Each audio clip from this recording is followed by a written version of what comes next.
Hello everyone, welcome to Linda Sue Plants for You. This is going to be part 2 of my south window before and after. This is the after. And for those of you that saw that one, you will know that I did a lot of rearranging here. I moved that white table that used to be out here. That is now in my laundry room, and I'm going to be fixing that up back there. It just went better back there because my laundry room is all white and green. And then this cart that was back there, which is green, I thought would look better out here in the living room. So the only thing is that this lamp is a little lower than I'd like it to be, but it's going to be okay. What I wanted to point out here was the reason why I had to redo this is because some of my plants were really suffering. And I'm sorry for the backlighting, but if I try to do this when the sun is out, you won't see anything at all. So I'm hoping you'll be able to see this okay. But these plants that I have here on the windowsill were very difficult to get at the way I had this set up. And I still have a little bit of, where it's a little bit cumbersome here, but I can reach that without having to lean on anything. And because I can't lean with my right arm, like most people would, or with my left, if you have to lean forward to keep from tipping, you're going to lean with one hand and use your other hand to carry the water vessel. Well, because I can't lean with my left arm, it just was really, really hard to water things, and so they ended up getting neglected. Now, this cactus, I don't even know what kind this is. I honestly don't remember. But I got that one here, and I've got my spiral, which I'm going to leave here. Those I can reach without having to hang on to anything. And then the ones in the window. Now, the other reason why I'm doing this is I want to be able to see my birds. And the way I had this set up, there was just a small portion of this window where I could see through, and I wanted to see this other side too. We normally have suet in there. We take that out in the summer because the ravens eat it like in 20 minutes it's gone. So we actually our woodpeckers feed off of that in the winter. We've got about 4 or 5 different kinds of woodpeckers. So anyways, I have to sit here, so bear with me while I jerk the camera a little bit. Okay. But yeah, so now I can see everything from where I sit, and that was really my goal. The other thing is, this is a south window, and it's where my plants need to be. A lot of my plants need very bright light. So if I put all my plants that need bright light in this window, I mean, I would be probably bringing my plants out about 5 feet here. So it was a little bit of a dilemma to try to figure out a plan that would work here. But I think I did it successfully. As I said, I still have a little bit of tweaking to do, but I like how it looks this far, and I think this is probably how it's going to stay. For now, anyway.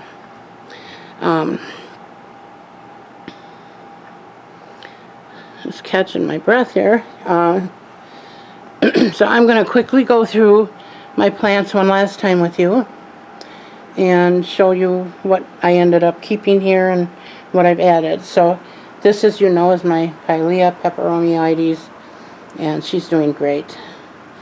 And then right next to that, I have my burro's tail. And I want those next to each other so they can feed off of this light, because they both need very bright light. And they're not getting enough just through that window. And then back behind here, I have another burro's tail started from the fallout from my big one. And that one only needs watering every couple weeks, 2-3 weeks. So I don't have to get it added too often. And what I can do then is I can just come around this side of the plant and grab it and take it in the kitchen, because that's how I water it anyway. All of my hanging plants in this window are watered that way. My ripsalis. I don't know if this is the mistletoe, or if the mistletoe is the one that has more hairy edges on it, but she's growing beautifully.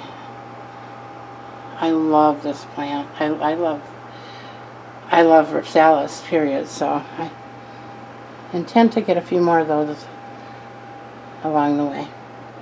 And then my ripsalis, I think it's Ramulosa. And if you can see in the back, there's see the flowers back there, the little balls? They look like pearls. When they're totally in bloom, they're completely white like little pearls. And this plant started out very tiny, and she's finally taking off. I can't wait till she gets red. I hope she gets red. I know that that's comes from the sun stress, but it doesn't hurt the plant. So I'm really hoping that this winter, when she gets full southern light, when that tree is not have leaves on it, that she will get red. Okay, and then behind here, this is my jade, my variegated jade, and I am, make sure I'm all the way out here.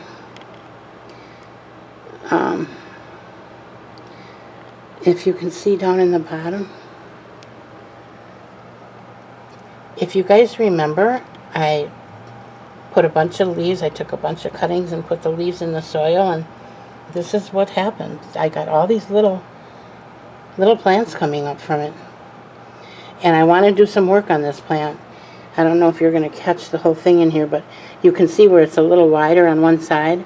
I want to cut that and put it in the soil, because I want this to be very bushy. I don't like my jade plants to be long and straggly and tree-like. I know some people like that, but that's not me. So, and then of course my husband's white polka dot plant. I don't know. We'll see what happens with that. And then my copper spoons. And again, I can water all of these now just by bending forward a little bit. I don't have to hang on to anything to keep from falling. So that's perfect. And then I have my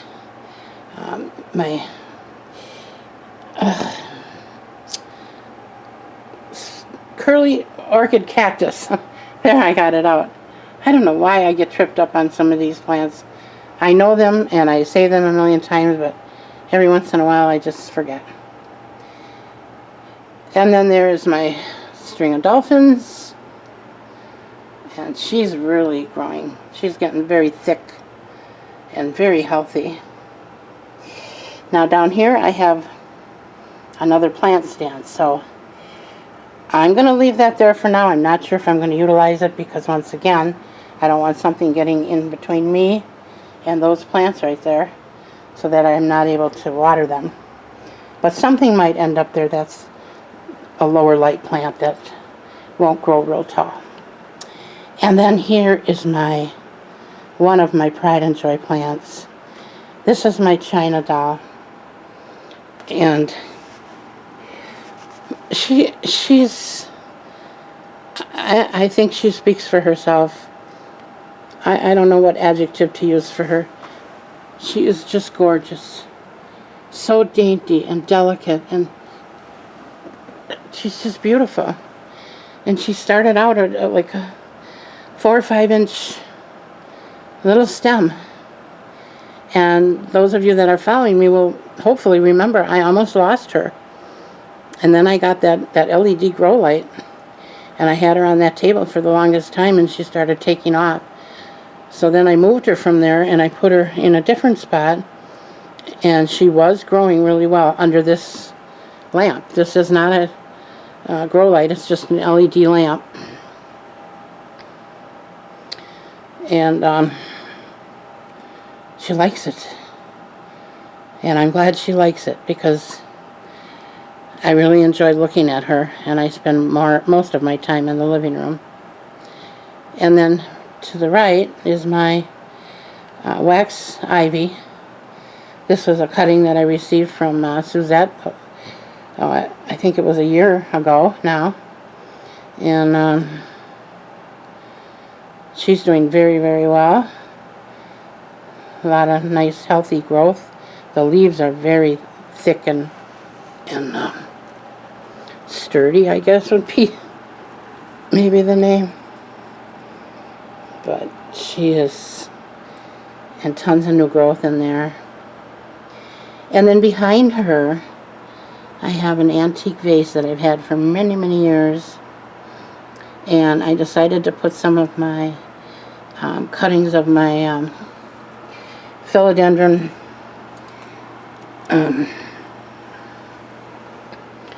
oh, come on. You know what this is. I know what this is. I can't think of it. But anyway, I had her in the south window, and she did very well. She's got more crimson, and I love that about her. And then I had to move her because I was afraid she was going to burn. And she's in another spot in my living room that is just, she was trailing on the floor about 3 feet. So I decided to cut some of the ends off. I am eventually going to be wrapping her up around the beams in my living room, but I haven't been able to get that done. So I did want to cut some of these off anyway and make another plant. And that's what this is. So you can see there's quite a few cuttings in there. And I really like the way it looks. It's so, again, I like the dainty look, I guess. Okay. And last but not least, down here I have my part of my Raven ZZ. I split that up. I purchased that not too long ago, a couple months ago at Lowe's. And I put part of it in my bathroom, and I put part of it in there. So I have two. And then I have another antique vase down there that I'm thinking about putting my philodendron Brazil cuttings in, because she's getting way out of hand, and I'd like to make some more pots up of her. I think my daughter wanted one, and I think my granddaughter might have wanted one as well. So that's that. So anyway, this is my new setup here. I hope this is going to work, and I think it is. I'm feeling pretty confident about it. And I'm glad that I can see out the window again, and except for the one that's damaged. That one on the end there needs to be replaced. It's fogging up inside the window. That's not dirt on there. It's in between the glass. So I can't do anything about that, but I can see fine out of the rest of the windows, and I can see my birds. Micans. That's what that is. Philodendron micans. It just popped in my head. Or mecans, I don't know. However you want to say it. I'm good with either one. Alright. And I think that's it. I'm glad. I thank you for all of you who have been so patient and waiting for this. And I hope that you all have a good day. We're supposed to get some pretty horrendous storms here, I understand. So I'm going to go try and get this loaded up to YouTube before that happens. Because I will not leave my computer on when it's lightning out, because I lost a computer that way. So I'll have to get this done quickly. But anyways, thank you again, you guys. Thank you so much for coming. Thank you for your support. Don't forget to like and subscribe and share if you want to. And in the meantime, I'm going to keep working here and hope to bring you some new content as often as possible. So you all have a great great rest of your Wednesday. Bye now.